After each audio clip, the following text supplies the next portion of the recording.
everyone, so this is a quick recap on how to put your clarinets together. So really importantly, when we first get out our clarinet, we need to make sure that the case is flat on the floor and it's facing the right way up. This is to make sure that when you unclip or unzip your case, the clarinet doesn't fall out. It needs to stay safely in the case. And when we build our clarinets, we're going to start from the lowest part of the clarinet and build it upwards. So first of all, I want you to get out the bell of the clarinet, and that looks like this. Our next part that we need is the lower joint. Now the lower joint is the longest part of the clarinet. It's got lots of keys on it and it only has one side of cork on it.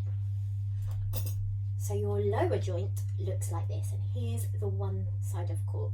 We're going to attach the lower joint to the bell of the clarinet, but before we do that, some of you might find it really tricky to put your clarinets together, and if you do, you just need a tiny bit of cork grease on the cork, rub it in, and it will make it much easier to twist the clarinet together. So if you do need to do that, see if you've got any cork grease in your case. If you don't, it's really easy to get hold of some from a music shop or online, and you just take the cork grease,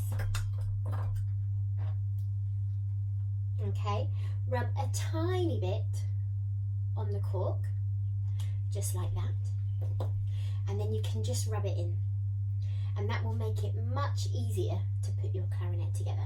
So trying to hold the part of the clarinet where we're not touching too many of the keys and the metalwork, we're going to take the bell of the clarinet and doing small twists, we're just going to twist the lower joint on to the bell.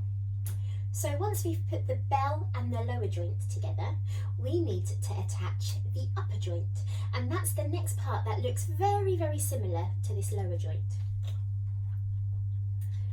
Our upper joint looks like this, but this time it has a cork at the top and at the bottom. So to hold it up the right way, we need to make sure that this clump of keys here are dangling to the floor.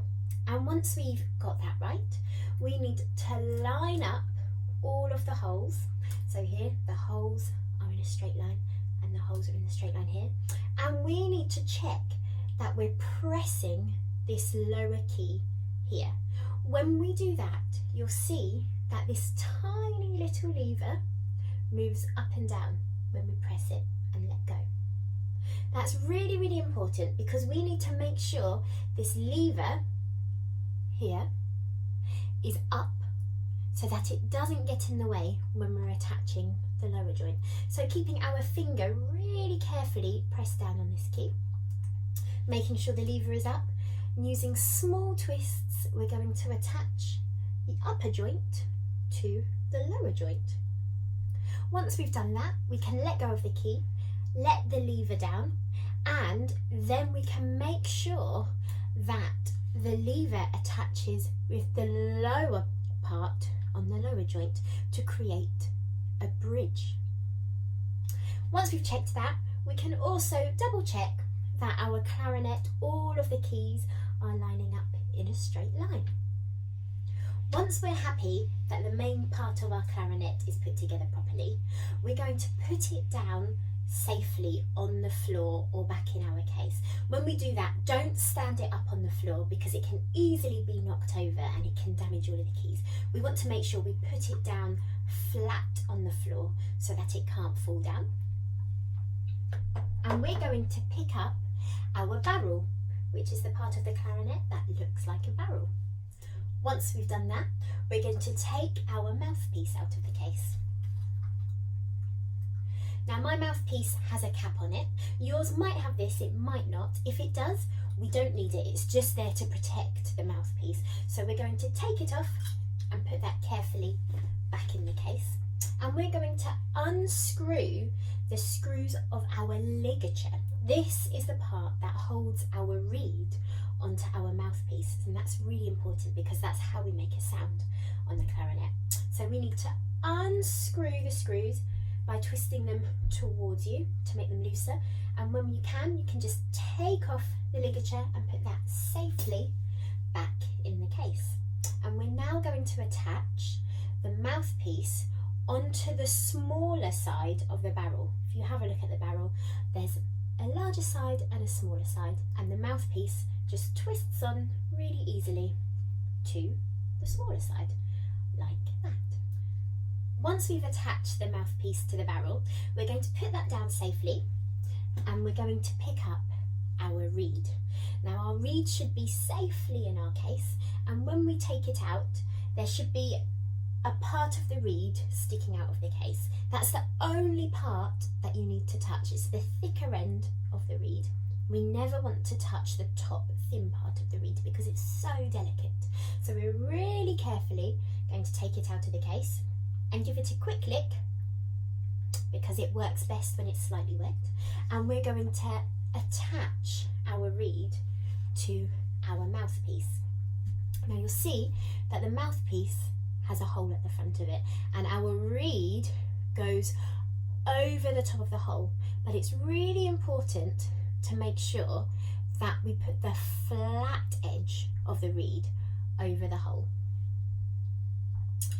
And when we line it up, we need to only touch the thick bit, and we can hold it safely there with our thumb, making sure that it's not too high and that it's not too low.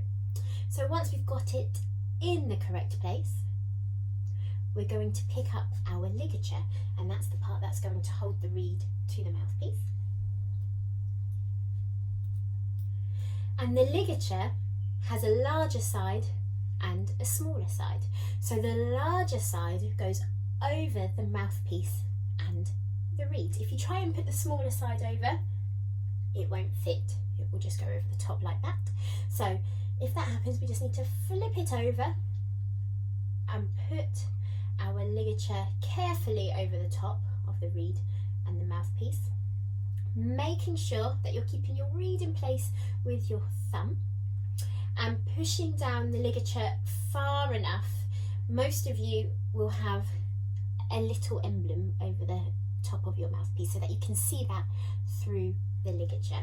Once that's far enough down, if you need to push it down a bit more, just undo the screws and push it down slightly more.